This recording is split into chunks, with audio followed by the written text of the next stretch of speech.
every time the bike falls over, this will be just one less thing that pops out or breaks.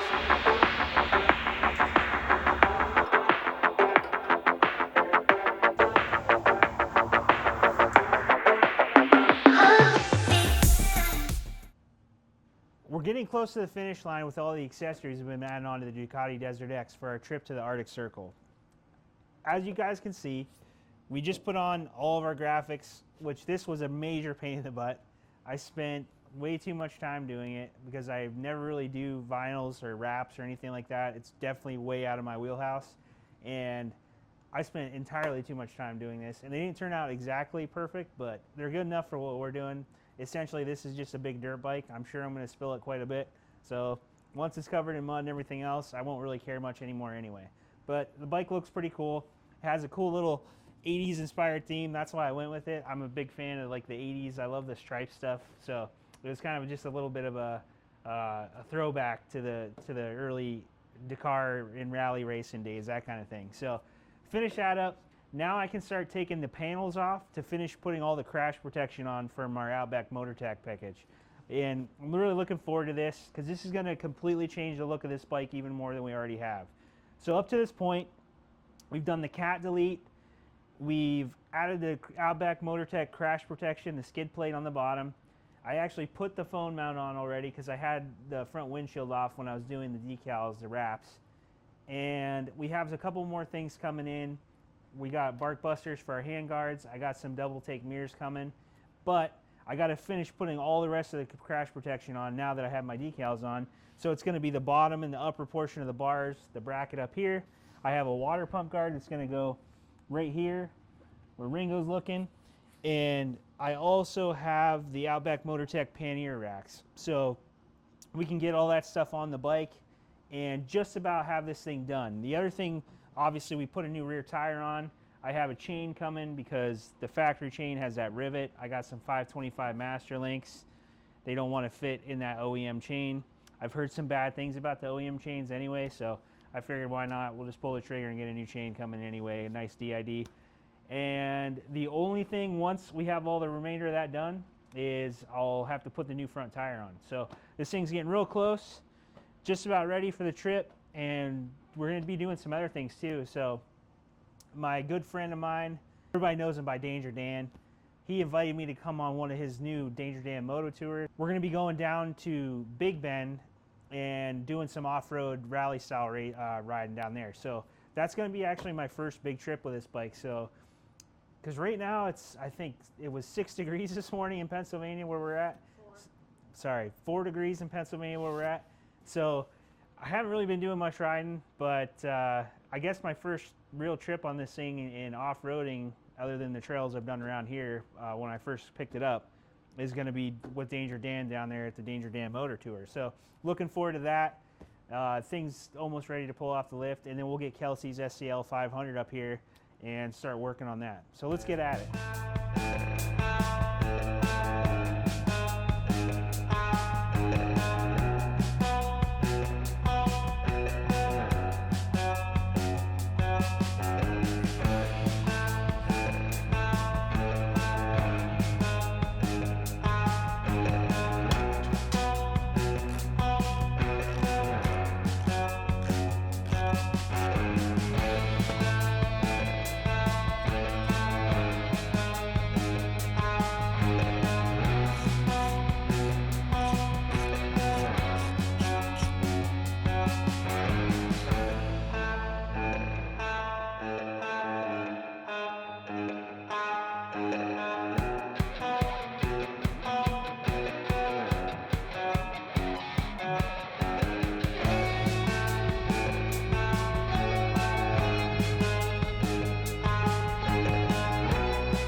Whoever knew that putting a rubber grommet in here would be such a pain.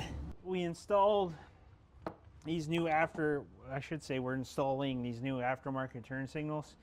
And the whole reason I'm doing this is because Again, crash protection, I'm kind of gearing up for planning on tipping the bike over multiple times because we're going to be off-roading it pretty heavily.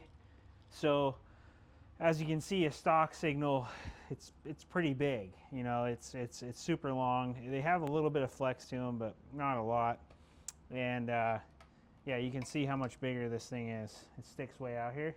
So with this small LED signal, with our crash bars being up here once we put them on, every time the bike falls over, this will be just one less thing that pops out or breaks or anything like that. So I'm just kind of looking ahead to prevent any major issues with, I mean, obviously we're going to have stuff that breaks, but if I can prevent it as much as I can, I'm trying to. All right, so that panel is back on.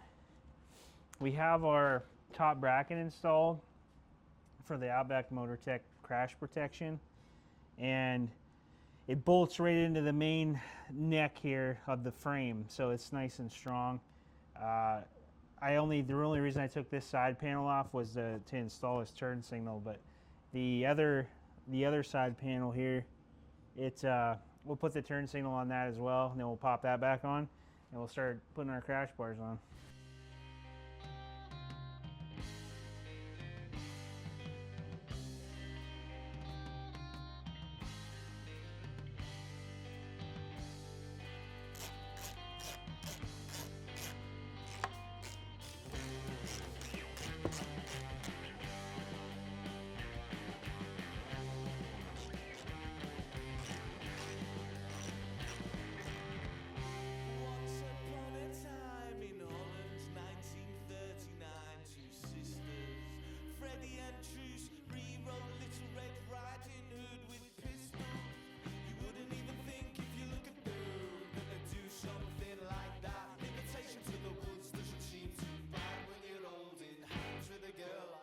We got our panels back on, we got our new turn signals in, and we got the new headlight guard installed. So after putting the bracket on for the front crash bars, we're going to start bolting these things up. Pretty straightforward from here on out. We just got to line up our holes over here and start tightening this stuff down.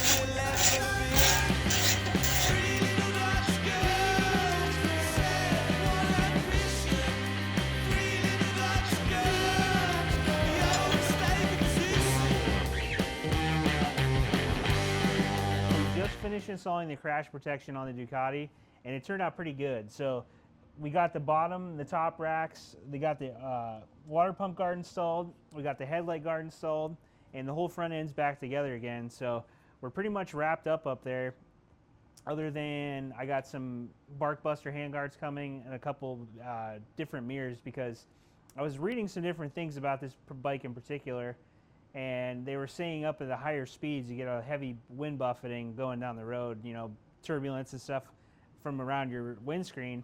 And apparently what everybody's telling me is it's caused mainly by the mirrors. So I haven't really had a ton of time on this bike yet, probably only a few hours, but I'm going to change these mirrors out, because the double take mirrors that we're going to get for my bike and Kelsey's bike, when you go down, they have the ability to flex out of the way so it won't snap your mirror off. So again, we're setting these things up to crash them and be able to take a fall. So just doing everything in our power to, you know, make that a little bit more feasible, especially when you're on the road, you're not trying to fix a part or anything.